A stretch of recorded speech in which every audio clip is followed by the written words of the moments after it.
Bismillahirrahmanirrahim.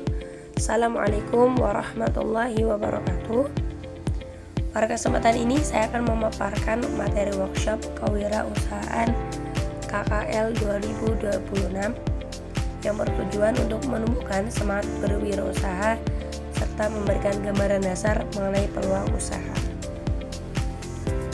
Membangun jiwa kewirausahaan di kampus Sungkaba, Fakultas Agama Islam Universitas Muhammadiyah Kendal Batang menyelenggarakan kegiatan pelatihan kewirausahaan pada Selasa 20 Januari 2026. Kegiatan ini merupakan upaya nyata dalam mempersiapkan lulusan yang tidak hanya unggul secara akademik, tetapi juga memiliki kemandirian ekonomi dan kesiapan menghadapi dunia kerja. Seiring dengan semakin kompleksnya tantangan dunia kerja, mahasiswa perlu dibekali kompetensi kewirausahaan secara langsung oleh para praktisi dan pakar di bidangnya. Pelatihan ini menghadirkan narasumber berkompeten. Yang pertama ada Ibu Litria Wanwiati, SHMM, pakar pemberdayaan usaha mikro. Yang kedua ada M. Irhami Sabil, SSY MH, Koordinator UMKM Community Center. Dan yang ketiga ada Mutasin, TDC, praktisi wirausaha. Melalui kegiatan ini diharapkan mahasiswa UMKABA khususnya Fakultas Agama Islam mampu mengembangkan jiwa kewirausahaan serta berperan aktif sebagai penggerak pertumbuhan ekonomi di masa depan. Berikut adalah dokumentasi kegiatan workshop kewirausahaan di Universitas Muhammadiyah Kendal Batang. Masuk pada pemateri pertama dengan tema strategi pemasaran untuk menciptakan wirausaha sukses dengan Go Digitalisasi oleh Ibu Litria Wanwiati, SHMM, yang merupakan Kepala Bidang Pemberdayaan Usaha Mikro. UMKM memiliki peran vital dalam perekonomian Indonesia, khususnya dalam penyerapan tenaga kerja dan kontribusi terhadap PDB di era digital. UMKM menghadapi tantangan seperti keterbatasan modal, sumber daya manusia, dan pemasaran. Namun juga memiliki peluang besar melalui digitalisasi, dukungan kebijakan pemerintah, dan meningkatnya minat terhadap produk lokal.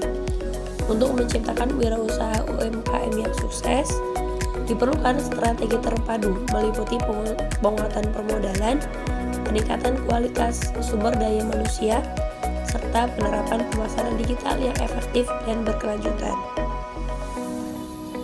Strategi penguatan UMKM. Jadi belum memaparkan ada 3 strategi penguatan UMKM. Yang pertama permodalan, yang kedua sumber daya manusia, dan yang ketiga adalah pemasaran digital.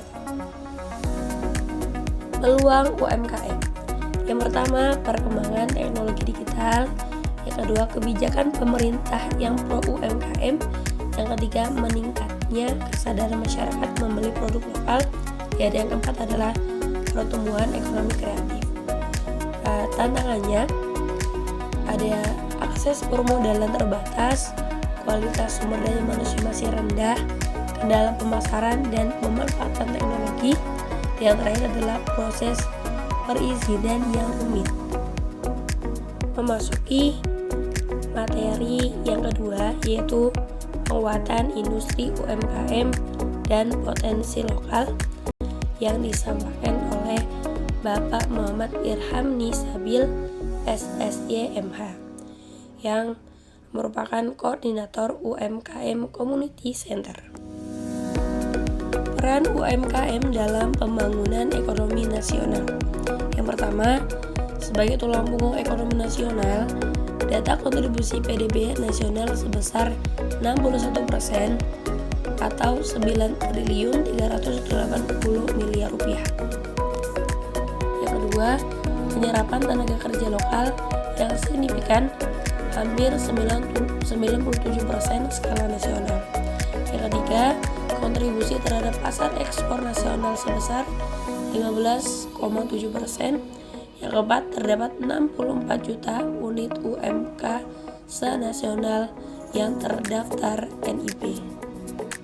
Peluang usaha ekonomi kreatif.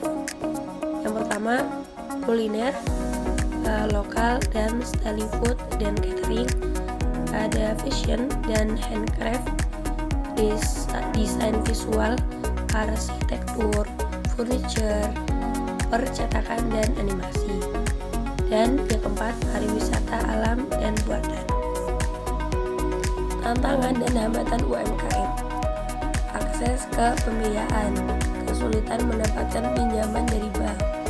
Yang kedua, teknologi, kurangnya akses dan keterampilan dalam teknologi. Yang ketiga, ada pemasaran, kesulitan dalam menjangkau pasar yang lebih luas. Yang terakhir adalah rendahnya kualitas sumber daya manusia dalam tata kelola dan pembukuan pelaku UMKM. Masuk kepada tema ketiga, yaitu motivasi jadi pengusaha, yang disampaikan oleh Bapak Muhtasin TDC. Yang pertama, motivasi beliau menjadi wirausaha adalah bentuk jiwa entrepreneur. Jadi jiwa yang terus-menerus kreatif dan inovatif dalam melihat, menangkap dan menciptakan peluang serta mampu merealisasikannya menjadi sesuatu yang lebih berharga secara ekonomis, sosial, dan ekologis. Selanjutnya, motivasi beliau adalah dari Rasulullah Shallallahu Alaihi Wasallam, di mana makna dari Al-Amin adalah berarti orang yang dapat dipercaya, jujur dan amanah. Jadi beliau menjadikan Al-Amin ini menjadi simbol karakter sebagai fondasi sukses. Pesan dari beliau, kita bisa memilih, sukses dan gagal adalah pilihan. Apa yang terjadi di masa lalu adalah pilihan, masa depan adalah pilihan. Berikut beberapa resume materi dari workshop kewirausahaan yang diadakan di kampus Umkabah pada momen pembekalan kuliah kerja lapangan 2026. Terima kasih. Assalamualaikum warahmatullahi wabarakatuh.